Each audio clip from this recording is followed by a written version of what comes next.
Brown bear. Brown bear. What do you see? I see a red bird looking at me. I feel like I don't even need to finish it. If you're listening to this, there is like a 99% chance you can complete that rhyme without even thinking. Oh, absolutely. It's ingrained in our cultural consciousness. Yeah. It's probably one of the most recognizable rhythms in English. Yeah. You know, right up there with nursery rhymes that are centuries old. And on the surface, it seems so incredibly simple. It's a loop, an animal, a color, the next animal. It almost feels like it just exists, you know? Like it wasn't actually written by someone. Mm-hmm. But I'm looking at this stack of research you've pulled for our deep dive today, and I have to admit, I'm a little confused. Confused how? Well, normally for a book, our sources are things like literary reviews, maybe an author's biography. Right. But here I'm seeing a speech pathology journal, a guide for PE teachers, a blog post about archival glue chemistry, and this is the one that really threw me, a file on Marxist philosophy and political censorship. It is a strange mix, isn't it? It looks like a conspiracy board in a movie. How on earth do we get from a purple cat to Karl Marx? We will get there, I promise. But our mission today is to show that Brown Bear isn't just a book. Okay. It's a developmental power tool. This little text from 1967 is actually a really sophisticated engine for cognitive development, and the story of how it survived, both artistically and politically, is it's much wilder than you'd think. So we're really looking under the hood of the bear then. We are. Let's start at the beginning. Yeah. You said 1967. That's a long time for a book with, what, maybe 200 words to stay this relevant? How did the author, Bill Martin Jr., and the illustrator, Eric Carle, even connect? It was one of those great moments of serendipity, really. Bill Martin Jr. was already an established author. He's on a train, flipping through a newspaper, and he sees an ad. An ad for what? For a Red Lobster. A lobster ad, that's it. That's it, just a lobster. But the art style was so distinct, so bold, that Martin felt this immediate connection. He tracked down the artist, who, of course, was Eric Carle, and basically cold-called him to collaborate on a book. That's a great meet-cute for a creative partnership. But the thing about Bill Martin Jr.'s background that really surprised me, I mean, I found this a little hard to believe, was the note about his own reading ability. You mean his struggles with literacy? Yeah.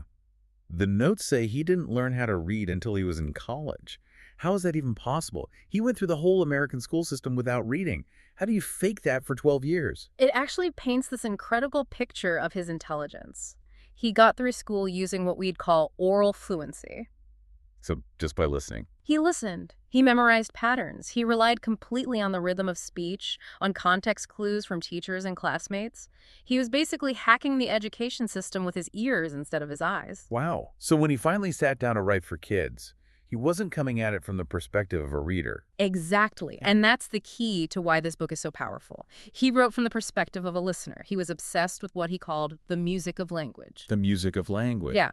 He believed that for a child, or for anyone who struggles with text, the rhythm is the hook. If the cadence is predictable and cheerful, the brain latches onto it before it even deciphers the words. So it's a bridge. He's basically saying, if you can't read the words yet, just ride the rhythm. And that rhythm was built to solve a problem. He and Carl wanted a book that could help kids make that leap from reading to writing.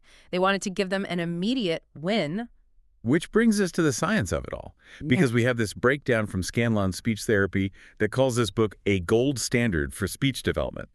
And I've seen it with my own kids. A toddler who can barely string 2 words together will just sit there and recite the whole thing. What's going on in their brains? The speech pathologists point to a few key mechanics. First, visual discrimination. If you open up the book, what do you see on the page? Well, you see the animal, a big blue horse. Okay, but what else? What's behind it? Nothing. It's just white space. And that's crucial. That's called negative space. A lot of kids' books, then and now, are so visually cluttered. There are backgrounds, trees, other little details. Like a lot of noise. It's a ton of noise for a developing brain to filter out. By putting the animal on a totally blank background, Carl forces the child's focus entirely on the subject. There is zero ambiguity. It lowers the cognitive load. The brain doesn't have to search for the horse. It's just, bam, horse. It clears the runway for the language to land. And once that focus is there, the text uses a stimulus-response structure. What do you see? That's the stimulus. I see A is the response. Right. It's modeling the most basic structure of a conversation. It's teaching them turn-taking. My turn, your turn. And it creates this incredibly predictable framework. Predictability is like a drug for a toddler's brain. When they can guess what's coming next, they feel safe and they feel successful. But the real magic is a concept called chunking. I saw that in the notes. Chunking.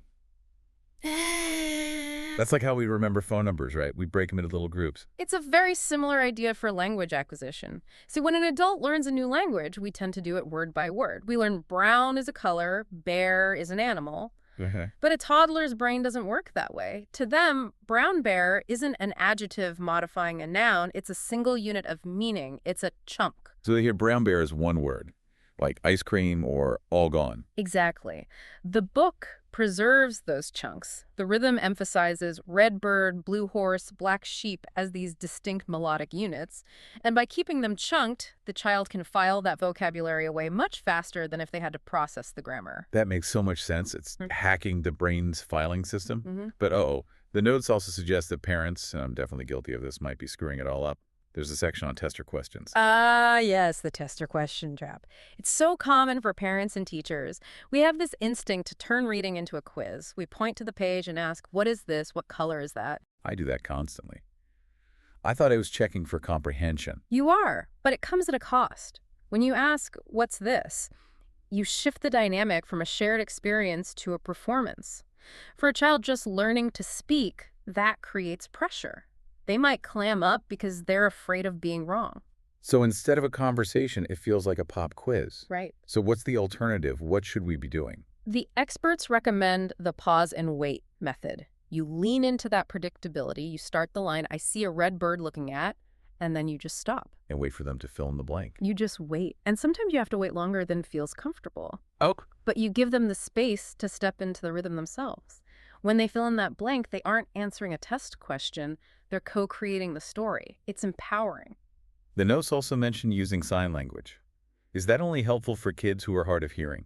Not at all. The research on multisensory learning is really clear. It's powerful for everyone.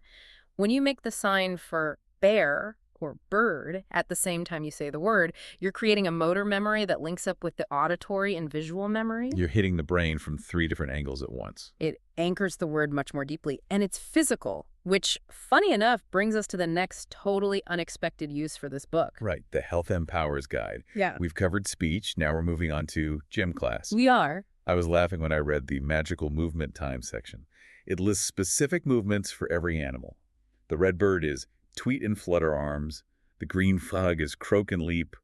But you're saying this isn't just about burning off energy. No, it's rooted in a concept called embodied cognition, the idea that we understand things better when we physically act them out. But for a teacher, this is also a stealth assessment tool for gross motor skills. So when the teacher says, okay, everyone, gallop like the blue horse, she's actually checking off a developmental box. She's looking for very specific benchmarks. The guide lists them out. For a 3 to 4-year-old, can they balance on one foot for 5 seconds? For a 5-year-old, can they skip or walk on a balance beam? And galloping is one of those milestones. Galloping is actually a surprisingly complex asymmetrical movement. One foot has to lead, the other has to follow. If a 4-year-old can't gallop like the blue horse, it might signal a little coordination issue that needs some attention. So the book is a diagnostic screen disguised as a game. Exactly. That's brilliant. It's checking their eyes, their speech, and their balance all in one rhyming package. But speaking of the visuals, I want to go back to the art for a second. Okay. Because I learned from Carle's blog that the book I read my kids today is not the same book that came out in 1967. It really isn't. And this is the George Lucas part of the story, the remastering. Why did he have to redo it? Was he just not happy with the original? It was a preservation issue. When Carle made the first collages in the 60s, he was using commercial tissue paper, you know, the kind you get at a craft store, and rubber cement. Oh no, rubber cement is the enemy. It is not archival. Not at all. Over the decades, the chemicals in the glue started seeping through, discoloring the paper. And the dyes in the tissue paper weren't light fast, so they just started to fade. So the original art was literally disappearing. It was disintegrating. So Carle had to go back. In 1992, he recreated every single illustration. This time, he painted his own tissue paper so he could control the colors, and he used archival quality glue.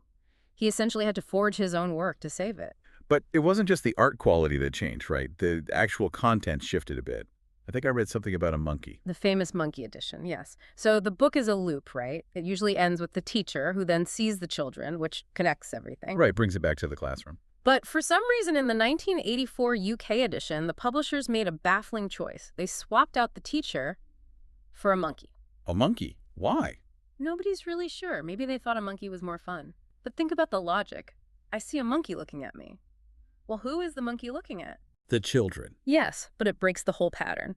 The teacher makes sense. She's the leader of the group. The monkey is just another animal. It makes the ending a total non sequitur. It disrupts the rhythm, and Bill Martin Jr. loved his rhythm. Fortunately, the 1992 restoration brought the teacher back. But it just goes to show how even simple things can have these weird evolutionary branches. Well, speaking of weird branches, we have to talk about what happened in 2010.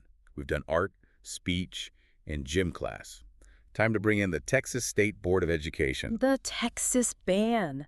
This is such a fascinating case study in how information or misinformation travels through a bureaucracy. Okay, so lay it out for us. In 2010, the Texas State Board of Education pulls brown bear from the third grade curriculum. Why?